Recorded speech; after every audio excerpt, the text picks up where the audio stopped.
Diabetes is projected to double from 24 million to over 44 million people within 25 years.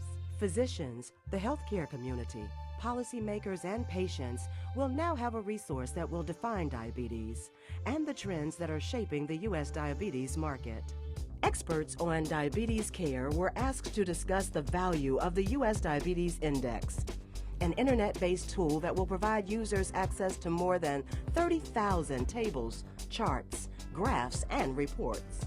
I think the most unique aspect of this is that it actually gives us facts where we've had to really depend on suspicions in the past. But now I think it's actually possible to look at a map and see what the zip codes are that define and contain the most intense concentration of diabetes-related problems and populations.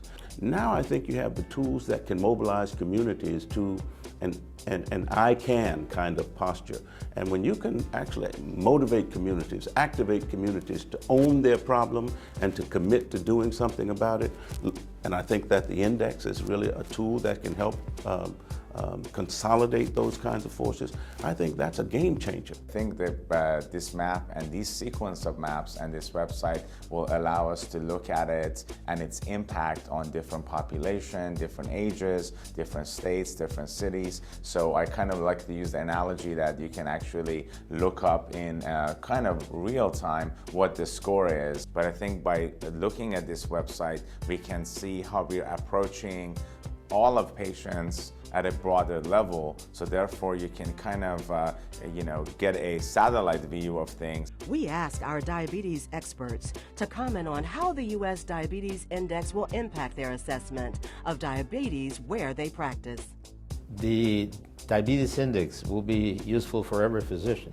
For example, if I work in Dallas, Texas, and I want to know how Dallas is doing, compare with other places, the information that we can gather from the U.S. Diabetes Index will be very important to me personally, but it will be very important for every physician or any healthcare group that has to deal with diabetes, because it will tell me, am I doing a good job?